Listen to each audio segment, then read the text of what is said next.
Hello, IGN. My name is Otero. I'm here with Brendan Graeber. Hey, guys. And we are playing Box Boy. Brendan, He's a box. Tell the nice people, what is Box Boy? You play as a box who is also a boy. What's his name? Was Cube? QBBY. So I want to say it's QB. QB or Q-Baby? Okay. There is no A in that spelling, but sure. Whatever you say. Some people shorten baby to BB.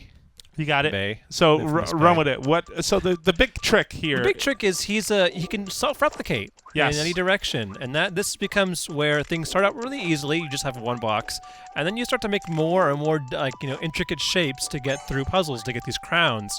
There's one crown every level, is that right? There's several crowns per level. It depends. In the later levels, it starts out as one crown. You're gonna notice there's a box limit on the bottom screen right over there. Box limit 1. They'll show how many crowns you're collecting, and they will show how many box limit. The box limit affects how many you can replicate. Mm-hmm. Like any good puzzle platformer, it starts out very simply with okay, you're only making one. Now you can make two. Like this has a 2 box limit, and now you'll we're see at why. box limit 2. All right. So you can spawn the boxes in any direction. So I can spawn that way. Become like a Tetris block. I can spawn that way.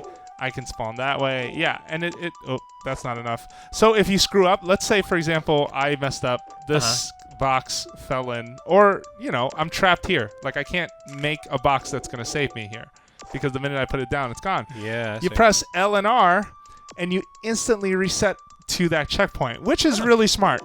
There aren't enough puzzle games, to my knowledge, that take advantage of letting you be in control that quickly of when you restart.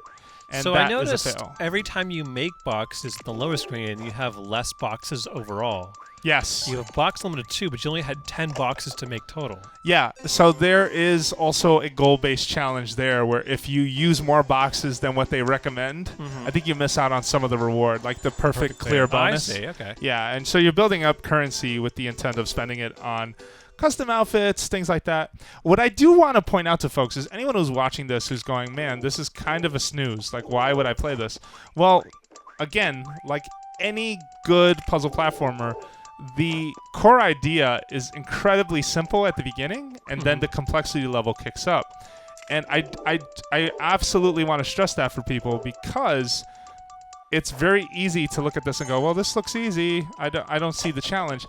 It then switches on its head and becomes all about a different set of mechanics, guarding against lasers. It's not just make yourself a platform. So it's kind of like how Portal starts out. It was a very simple concept. You just have the gun, a portal, a door, and then by the end you're like navigating lasers and turrets and like having to move boxes and do several things at once. Exactly. I like when puzzle games do that. Absolutely. And you can drop these boxes either by... And you'll see here they've taken away some of the prompts. Like earlier on, they were showing me like, hey, you should build it this way. Now they figured you got on your control. You're on your own here. But yeah, absolutely. Like any good puzzle game, the complexity continues to increase. And so you'll find yourself really scratching your head at some points going like, wait, what am I doing and why? So we're gonna finish this last stage in World 1. We're gonna produce more videos where we show you other sort of bits and pieces of Box Boy's world. Levels. Yeah, later levels. I will say this, very impressed so far by the soundtrack, by the complexity on how things continue to sort of the challenge continues to increase. And that's an L-shaped Tetris puzzle block if you haven't seen one in a while. Let's drop this here. We got the crown. And again, starts out as one crown. It starts to get a little higher. I can tell there's also multiple ways to solve some of these problems, too. Yeah, you don't have to make the shape I'm making. You don't have to make as many.